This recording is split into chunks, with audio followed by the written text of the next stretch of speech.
오늘 우리에게 주시는 하나님의 말씀은 에베소서 1장 15절에서 19절입니다.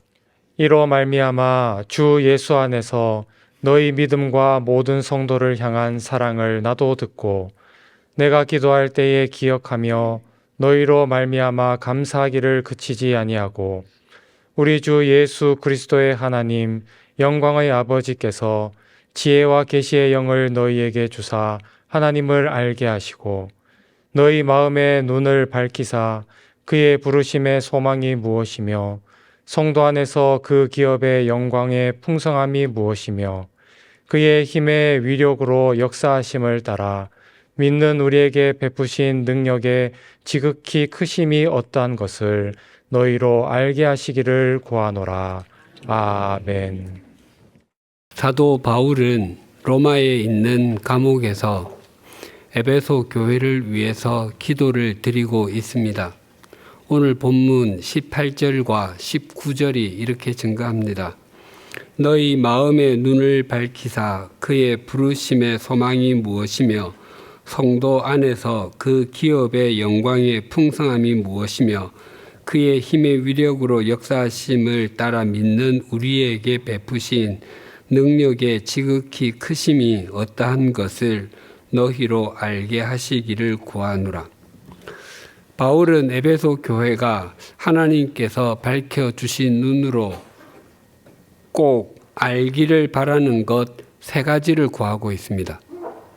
첫째는 부르심의 소망, 둘째는 기업의 영광의 풍성함, 그리고 셋째는 베푸신 능력의 지극히 크심입니다. 우리는 모두 하나님의 부르심을 이미 있었기에 오늘 이 예배의 자리에 있습니다. 그래서 그리스도인은 부르심을 받은 사람이라 할 수 있습니다. 교회를 헬라어로 에클레시아라고 합니다. 이 단어는 밖으로를 뜻하는 전치사 에크와 부르다를 뜻하는 동사 칼레오 두 단어가 합쳐진 말에서 왔습니다. 에클레시아는 고대 그리스에서 시민들이 모여서 법률 제정, 전쟁과 평화 결정, 공직자 선출 등의 중요한 결정을 하는 민회를 일컫는 말이었습니다. 도시나 사람이 불러서 나온 사람들의 모임 에클레시아를 민회라고 하고 하나님께서 불러서 나온 사람들의 모임 에클레시아를 교회라고 합니다. 민회의 구성원은 자신들을 불러주신 도시와 사람들을 위해서 일을 합니다. 그렇다면 그리스도인인 우리는 우리를 불러주신 하나님의 뜻과 말씀에 순종하며 사는 것이 마땅한 일입니다. 성경에 나오는 믿음의 사람들 역시 부르심의 소망을 따라서 살았습니다. 아담과 하와가 하나님께서 금하신 선악을 알게 하는 나무의 열매를 따먹은 후에는 더 이상 에덴 동산에서 살 수 없었습니다.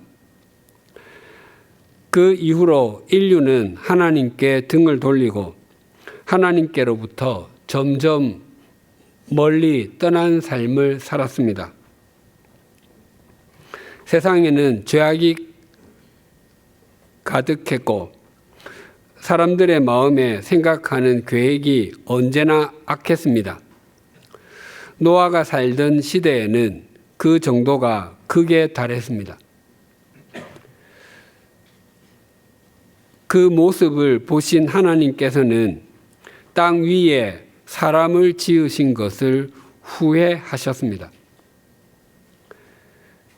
전지전능하신 하나님께서 후회하신다는 것은 창조하지 않아야 할 사람을 창조했다든지 사람을 제대로 창조하지 못했다는 실수에 대한 자학이 아니라 바르게 살아야 할 사람이 바르게 살지 않는 것에 대한 안타까움의 표현입니다. 그런데 그 시대에 한 사람, 노아는 달랐습니다. 그는 의롭게 살았고 흠이 없는 사람이었으며 하나님과 동행하는 사람이었습니다.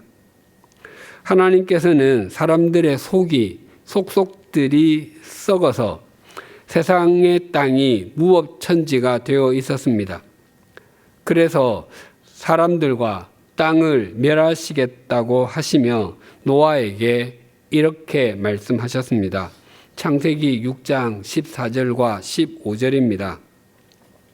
너는 고페르 나무로 너를 위하여 방주를 만들되 그 안에 칸들을 막고 역청을 그 안팎에 칠하라. 내가 만들 방주는 이러하니 그 길이는 300규빗, 너비는 50규빗, 높이는 30규빗이라. 하나님께서는 노아로 하여금 고페르 나무로 방주를 짓도록 했습니다. 고페르 나무는 방수 능력이 뛰어나서 고대 중동 지방에서 배를 짓거나 시신을 담는 관을 제작할 때 사용했다고 합니다. 지금은 고페르라는 용어가 없어져서 정확하게 어떤 나무인지 말하기는 어렵지만 삼나무 종류일 것으로 추정합니다. 그런데 하나님께서 지으라 하신 방주가 일반 사람이 짓기가 쉽지 않습니다. 지으라 하신 방주의 길이가 300규빗, 너비가 50규빗, 높이가 30규빗입니다. 길이를 재는 자가 없었던 고대 중동에서는 규빗을 길이 단위로 사용했습니다.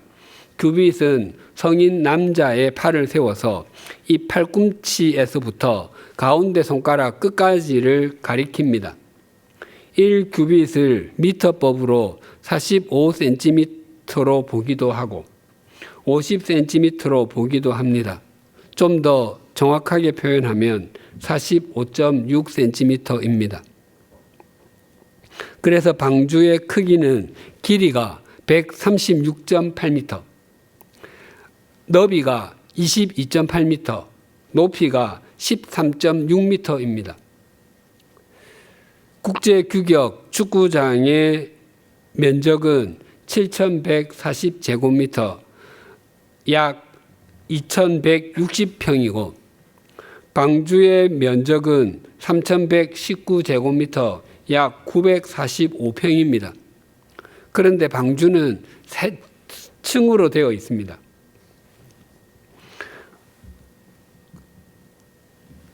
그러니까 노아가 지어야 했던 방주는 축구장 면적의 약 130%에 해당하는 것이었습니다. 노아의 가족은 그의 아내와 아들 셋과 며느리 셋 등 8명이 전부였습니다. 그 8명만으로는 그렇게 큰 배를 지을 수 없었을 것입니다. 그리고 사람을 사서 건조했다고 해도 장구한 세월이 필요했을 것입니다. 어떤 사람들은 노아가 120년 동안 방주를 지었다고 하는데 그런 내용은 성경에 없습니다. 그 정확한 기간은 모른다가 바른 답입니다. 방주, 히브리어로 테바의 가장 큰 특징은 자체 동력이 없다는 것입니다. 그래서 모세가 아기일 때 누웠던 갈대 상자도 같은 테바입니다. 중요한 것은 노아가 하나님의 부르심을 받고 방주를 지었다는 것입니다.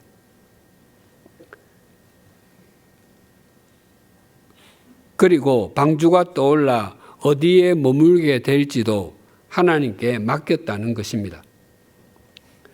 그래서 노아는 하나님께서 세상의 역사를 다시 시작하실 때 쓰임을 받은 인류의 중시조가 되었습니다. 또 갈대아인의 우르 땅에 살던 아브라함은 하나님의 부르심을 받았습니다.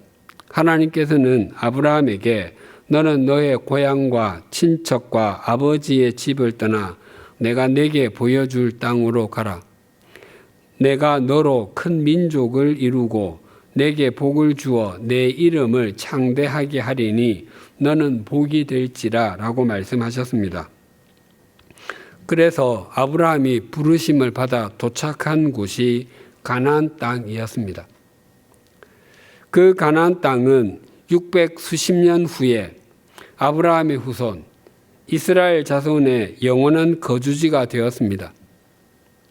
그리고 그렇게 되기까지에는 모세와 여호수아를 비롯한 믿음의 사람들이 부르심의 소망을 따라서 순종했기 때문입니다. 신약 시대에도 마찬가지입니다. 예수님의 제자 중에서 스스로 찾아와서 제자가 되겠다고 말한 사람은 단 한 명도 없습니다. 오히려 예수님께서는 어디로 가시든지 저는 따르겠습니다라고 말한 사람에게 여우도 굴이 있고 공중에 새도 집이 있으되 인자는 머리 둘 곳이 없도다라고 말씀하셨습니다. 예수님께서는 기도하시러 산으로 가셔서 밤이 새도록 기도하신 후에 제자들을 불러 모으시고 그 중에서 12명을 택하시고 사도라고 칭하여 주셨습니다.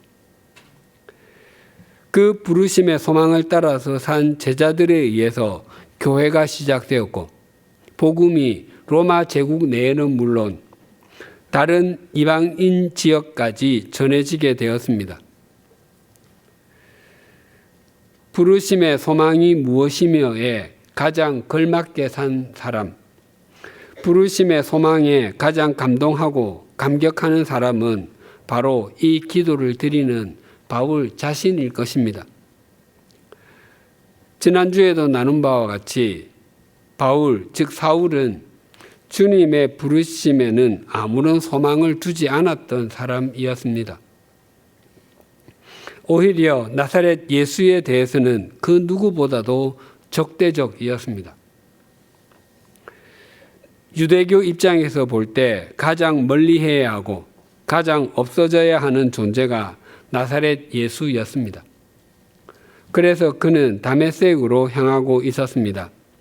나사렛 예수와 그를 따르는 사람은 남녀를 가리지 않고 결박해서 예루살렘으로 잡아와서 종교 재판을 거쳐 처형하기 위함이었습니다.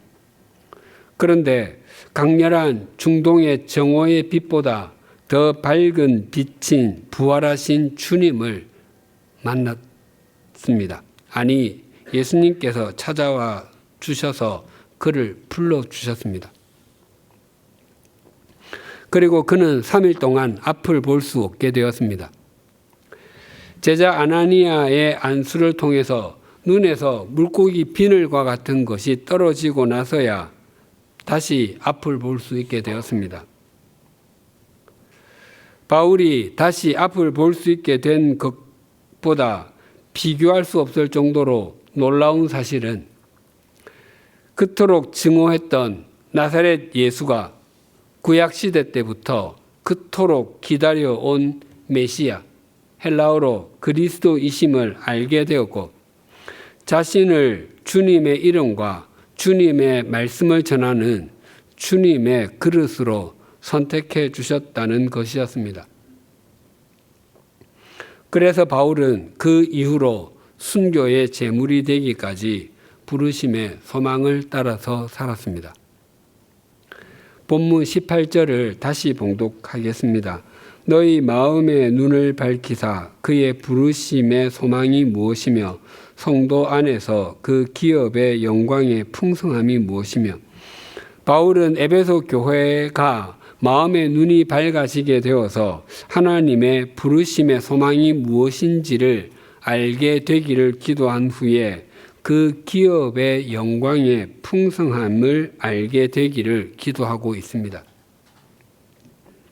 그 기업은 그의 기업, 즉 하나님의 기업을 뜻합니다. 그 기업, 하나님의 기업은 성경에서 세 가지의 의미를 담고 있습니다. 첫째로 그 기업은 하나님 자신을 가리키는 것입니다. 민수기 18장 20절입니다. 여호와께서 또 아론에게 이르시되 너는 이스라엘 자손의 땅에 기업도 없겠고 그들 중에 아무 분깃도 없을 것이나 내가 이스라엘 자손 중에 내 분깃이요 내 기업이니라. 이스라엘 자손이 출애굽하여 가나안 땅에 들어가 그 땅을 차지하게 되는 과정은 제비를 뽑는 방법으로 그 땅을 분배했습니다. 그런데 레위 지파는 제비를 뽑지 않았습니다. 그 이유가 하나님께서 그들의 분깃과 기업이 되셨기 때문입니다. 우리에게 내가 누구인가도 참 중요하지만 그것과 함께 또 중요한 것은 나와 함께 하시는 분이 누구신가 하는 것입니다. 그래서 하나님께서 우리와 함께 해주시는 것은 세상에서 큰 영향력을 지닌 사람이 함께 해주는 것보다 훨씬 더 낫습니다. 또한 내가 무엇을 가지고 있는가, 내가 어떤 자리에 앉아 있는가도 중요하지만 그것과는 비교할 수 없을 정도로 더 크고 중요한 것은 하나님께서 나와 함께하고 계시는가 하는 것입니다. 하나님께서 우리와 함께 하신다면 우리는 비록 가진 것이 별로 없어 보여도 모든 것을 다 가진 것과 다름이 없고 하나님께서 우리와 함께 하지 않으신다면 우리는 많은 것을 갖고 있는 것처럼 보여도 아무것도 갖지 않은 것과 같습니다. 그래서 다윗은 나의 힘이신 여호와여 내가 주를 사랑하나이다. 여호와는 나의 반석이시요 나의 요새시요 나를 건지시는 이시요 나의 하나님이시요 내가 그 안에 피할 나의 바위시요 나의 방패시요 나의 구원의 뿌리시요 나의 산성이시로다라고 고백합니다. 이 시편은 다윗이 사울 왕의 손에서 건짐을 받고서 하나님께 부른 노래인데 당시 이스라엘에서 최고의 권력자인 사울 왕이 다윗과 함께 해주지 않았을지라도 하나님께서 다윗의 기업이 되어 주심으로 다윗은 이스라엘의 최고의 왕이 되었을 뿐만 아니라 영원한 하나님의 사람으로 우뚝 서게 되었습니다. 둘째로 그 기업은 하나님의 백성 우리를 가리키는 것입니다. 신명기 32장 9절입니다. 여호와의 분깃은 자기 백성이라 야곱은 그가 택하신 기업이로다. 하나님께서 택하신 이스라엘 즉 우리가 하나님의 기업이 된다고 말씀하십니다. 신약 성경에도 비슷한 내용이 있습니다. 베드로전서 2장 9절입니다. 그러나 너희는 택하신 족속이요 왕같은 제사장들이요 거룩한 나라요 그의 소유가 된 백성이니 이는 너희를 어두운 데서 불러내어 그의 기이한 빛에 들어가게 하신 이의 아름다운 덕을 선포하게 하려 하심이라. 그의 소유가 된 백성이 그의 기업이라는 의미입니다. 혹 사람들이 우리를 무시하고 외면할지라도 우리는 하나님께서 택해 주신 사람들이고 또 혹 사람들이 우리를 초라한 존재로 보고 하대한다 할지라도 우리는 다른 사람들을 하나님께 이어주는 특별한 연결고리이며 다른 사람들이 우리를 미미한 존재, 값 없는 존재로 여길지라도 우리는 하나님께 구별된 사람들이고 하나님께 속한 사람들이라고 합니다. 그래서 우리는 우리의 삶을 통해서 주님의 이름과 주님의 말씀을 선포하는 존재라고 말씀하시는 것입니다. 셋째로 그 기업은 하나님께서 우리에게 주신 것을 가리키는 것입니다. 시편 16편 5절과 6절입니다. 여호와는 나의 산업과 나의 잔의 소득이시니 나의 분깃을 지키시나이다. 내게 줄로 재어준 구역은 아름다운 곳에 있으며 나의 기업이 실로 아름답도다. 시편 16편은 다윗이 지은 시입니다. 다윗은 하나님께서 즉 자로 재어주신 구역, 자신이 통치하고 있는 이스라엘은 아름답다고 고백합니다. 달리 표현하면 하나님께서 줄로 재어주신 이스라엘은 참으로 풍성합니다 라고 고백하는 것입니다. 다윗이 이렇게 고백하는 것은 자신이 통치하는 이스라엘이 미국이나 중국과 같이 영토가 광활하기 때문입니까? 아닙니다. 현재 이스라엘의 영토는 대한민국의 20% 정도의 크기입니다. 경상북도와 제주도를 합친 정도, 전 세계 200여 나라 중에 150위 정도 됩니다. 그러니 넓은 영토는 결코 아닙니다. 그렇다면 전 국토가 농사를 지을 수 있는 비옥한 토양이었겠습니까? 그것도 그렇지 않습니다. 이스라엘은 비가 아주 적게 오는 곳입니다. 그래도 북쪽은 평야도 있고 물이 있어서 농사를 짓지만 남쪽은 비가 굉장히 적게 내려 태반이 광야입니다.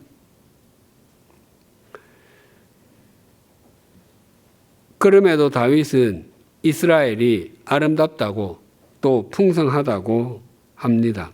왜냐하면 하나님께서 줄로 재어서 주셨기 때문입니다.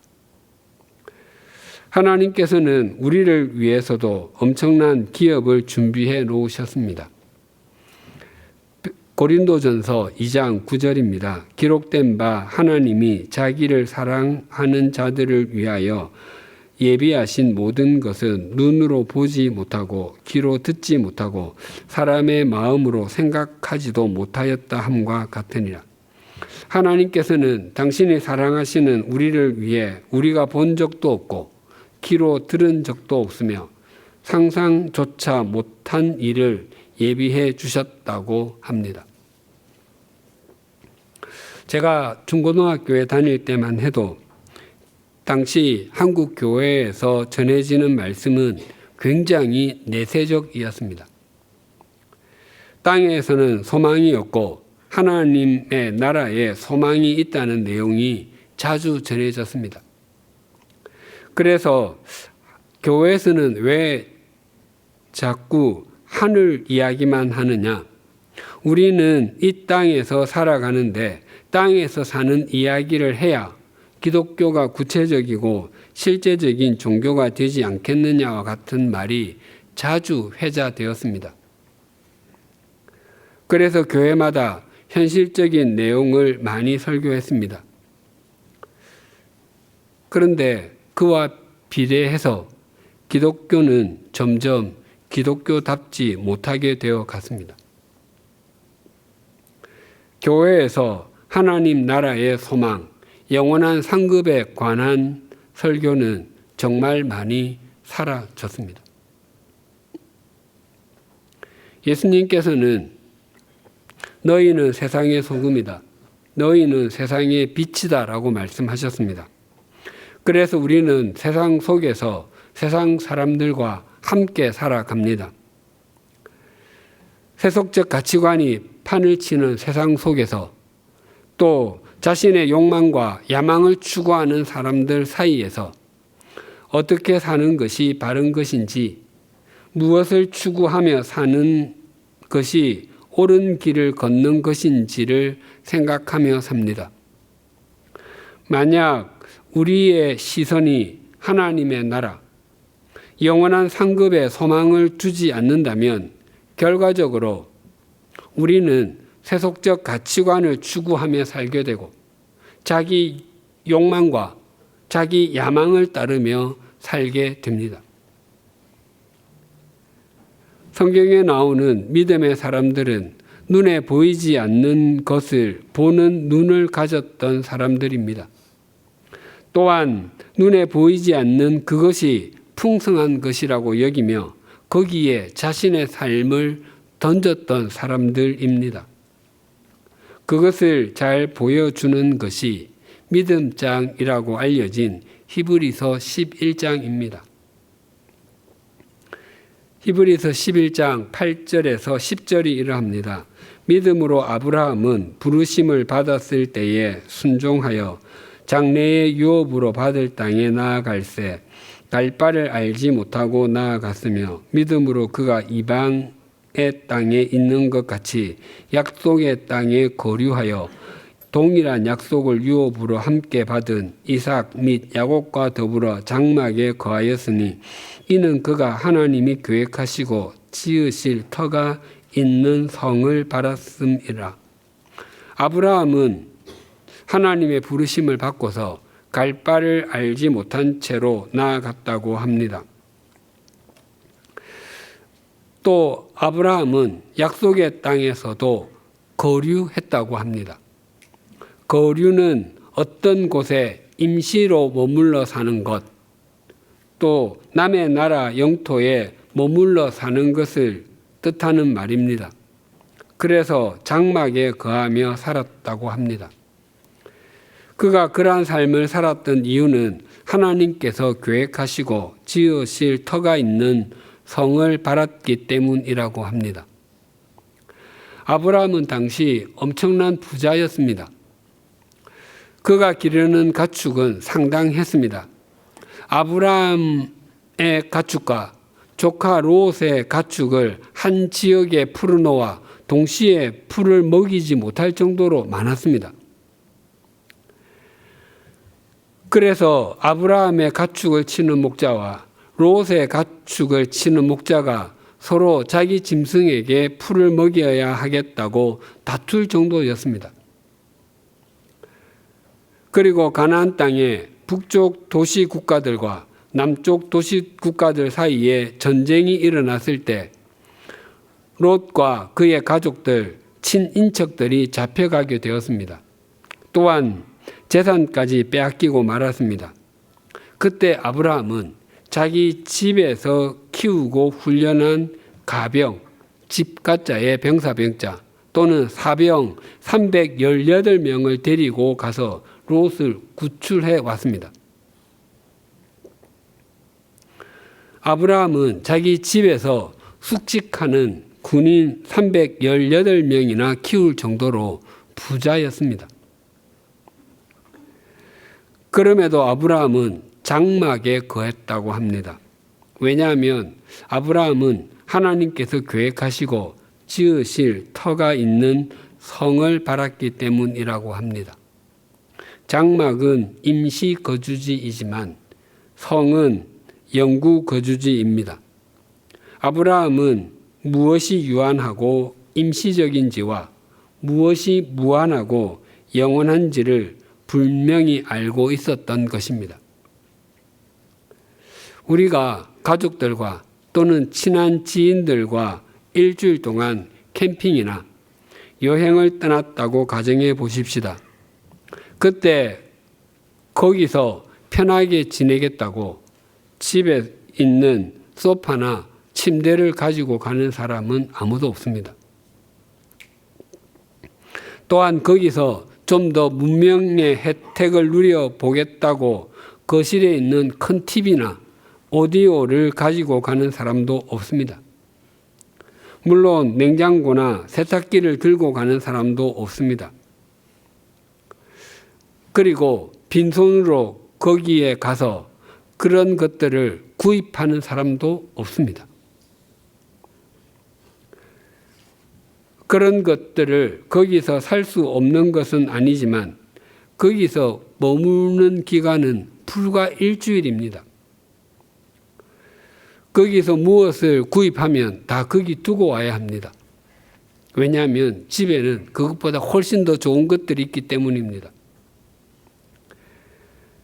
하나님께서 계획하시고 지으실 터가 있는 성을 중심으로 믿는 사람만 하나님께서 약속하시는 그 기업의 영광의 풍성함을 누릴 수 있습니다.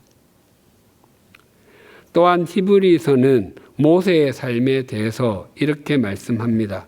히브리서 11장 24, 25절입니다. 믿음으로 모세는 장성하여 바로의 공주의 아들이라 칭함받기를 거절하고 도리어 하나님의 백성과 함께 고난받기를 잠시 죄악의 낙을 누리는 것보다 더 좋아하고 그리스도를 위하여 받는 수모를 애굽의 모든 부하보다 더 큰 재물로 여겼으니 이는 상 주심을 바라봄이라. 모세 역시 동일했습니다. 그가 이 땅에서 누릴 수 있었던 것에만 연연해하며 살지 않을 수 있었던 것은 그의 영원한 목적지 상 주심을 바라보았기 때문입니다.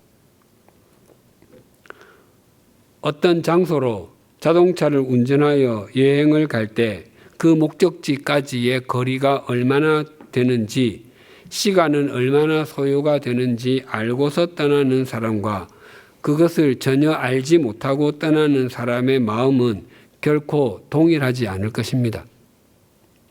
그리고 동일한 지점을 통과하고 있더라도 운전하는 사람의 마음은 굉장히 큰 차이가 있을 것입니다. 만약 서울에서 포르투갈의 수도 리스본까지 자동차를 운전하여 간다고 가정해 보십시다. 두 도시 간의 거리는 1만 킬로미터도 훨씬 넘는 것 같습니다. 하루에 500킬로미터씩 달린다고 해도 20일을 넘게 운전해야 도착할 것입니다.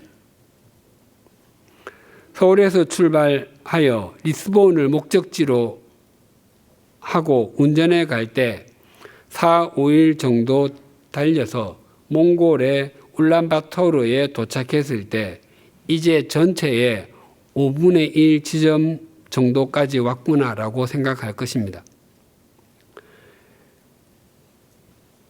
또 2주간을 달려서 모스크바에 도착했을 때 이제 전체의 5분의 3 지점 정도까지 왔구나라고 생각할 것입니다. 그런데 만약 그 먼 거리까지 가면서도 목적지가 정확하게 어디인지도 모르고 거기까지 가는데 얼마의 시간이 소요되는지도 모르며 더욱이 지금 달리고 있는 곳이 어디인지 모른다면 얼마나 두렵고 답답하며 갑갑하겠습니까? 그것이 종착지를 아는 사람과 모르는 사람의 차이입니다. 우리 자신의 삶과 믿음을 정직하게 돌아보십시다. 나는 하나님의 나라, 영원한 생명을 목적 삼고 살아가고 있는가 하는 것입니다. 우리가 영원한 생명을 목적 삼지 않고는 하나님께서 기뻐하시는 삶, 하나님의 말씀에 순종하는 삶을 살아갈 수 없습니다. 한국 교회가 본질적인 힘을 잃고 신뢰받지 못하게 된 주요한 원인 중에 하나는 하나님 나라에 대한 소망을 잃어버렸기 때문입니다. 이따금 성경책에 대해서 이런 생각을 하곤 합니다. 지금의 성경은 대부분 표지가 가죽으로 되어 있고 그 배 부분은 금박으로 되어 있습니다. 그러나 40, 50년 전 1970년대 후반과 1980년대 초중반까지만 해도 가죽 표지로 된 금박 성경은 아주 귀했습니다. 그때 성경의 대부분은 표지가 비닐로 되어 있었고 배 부분에는 붉은색으로 되어 있었습니다. 그런데 붉은 성경에서 금박 성경으로 바뀌면서 그리스도인들은 고난의 주님보다 영광의 주님을 더 좋아하게 되었고 우리를 위해 고난 당하신 주님의 피보다 세상에서 큰 소리 칠 수 있는 황금을 훨씬 더 좋아하게 되었습니다. 또한 붉은 성경을 사용할 때는 하나님 나라의 목적을 두고 영원한 상급에 소망을 두었는데,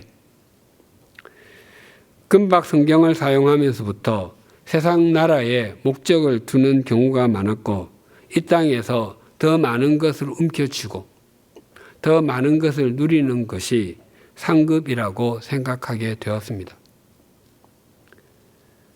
그래서 교회가 가진 것도 많고 누리는 것도 많아 세상의 풍성함은 있는데, 교회가 진정으로 누려야 할 그 기업의 영광의 풍성함은 아스라이 멀어지고 말았습니다. 예수님께서 어떻게 승리하셨는지, 또 어떻게 풍성함을 누리셨는지 히브리서 12장 1절과 2절은 이렇게 말씀합니다. 이러므로 우리에게 구름같이 둘러싼 허다한 증인들이 있으니 모든 무거운 것과 얽매이기 쉬운 죄를 벗어버리고 인내로서 우리 앞에 당한 경주를 하며 믿음의 주요 또 온전하게 하시는 이인 예수를 바라보자. 그는 그 앞에 있는 기쁨을 위하여 십자가를 참으사 부끄러움을 개의치 아니하시더니 하나님 보좌 우편에 앉으셨느니라. 예수님께서 십자가의 고난을 견디시고 승리하실 수 있었던 것은 그 앞에 있는 기쁨을 바라보셨기 때문입니다. 우리도 앞에 있는 기쁨, 그 기업의 영광의 풍성함을 바라보고 달려가려면 무거운 것, 즉 외적인 방해물과 얽매이기 쉬운 죄, 내적인 방해물을 벗어버려야 가능합니다. 우리 모두 하나님께서 밝혀주신 눈으로 그 기업의 영광의 풍성함을 중심으로 바라보십시다. 우리 각자가 교회로서 걸어야 할 믿음의 길을 걷기 위해 우리를 무겁게 만든 세속적 가치관의 지방지를 걷어내십시다. 또 세상이 아무리 화려하게 보여도, 세상이 나를 아무리 돋보이게 만들어 준다 할지라도 그것이 바르지 않은 것이라면 걷어내십시다. 또한 그 기업의 영광의 풍성함을 바라보는 것을 멈추게 하는 비성경적인 죄를 잘라내십시다. 그때 우리는 이전에 누리지 못했던 그 기업의 영광의 풍성함을 누리게 될 것입니다. 그리고 교회는 다시 세상의 소금으로, 세상의 빛으로 자리매김하게 될 것입니다. 기도하시겠습니다.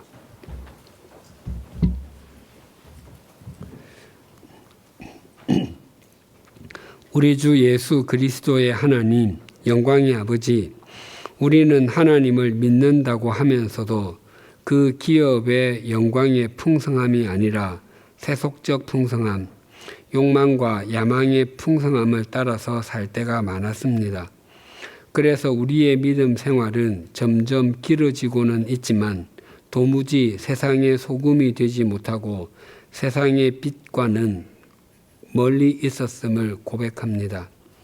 그럼에도 이 시간 하나님께서 우리 마음의 눈을 밝혀주신 것을 다시 확인하게 해주시고 부르심의 소망을 재확인하게 해주실 뿐만 아니라 우리가 하나님의 기업의 영광의 풍성함을 따라서 살아야 함을 일깨워 주셔서 감사합니다. 세상은 여전히 썩어가는 것을 막아줄 진정한 소금을 필요로 하고 있고 어두운 곳을 밝혀줄 빛을 갈망하고 있습니다. 이런 세상에서 하나님의 기업의 영광의 풍성함을 진정으로 소망하는 삶을 살아내게 하여 주시옵소서. 그래서 지금은 주님의 이름이 존중받지 못하고 주님께서 우리를 대신해서 십자가를 져 주신 일이 아무런 의미도 없는 것처럼 여겨지고 있지만 그 기업의 영광의 풍성함을 바라보는 우리로 인해서 주님의 이름이 다시 높아지게 하여 주시옵소서. 또한 교회가 세상의 소금으로 세상의 빛으로 여김을 받지 못하고 있지만 우리가 그 기업의 영광의 풍성함을 중심으로 소망함으로 교회가 교회다움을 회복하게 하여 주시옵소서. 바라옵나니 그 일에 우리 모두가 주님의 통로가 되게 하여 주시옵소서. 예수님의 이름으로 기도드립니다. 아멘.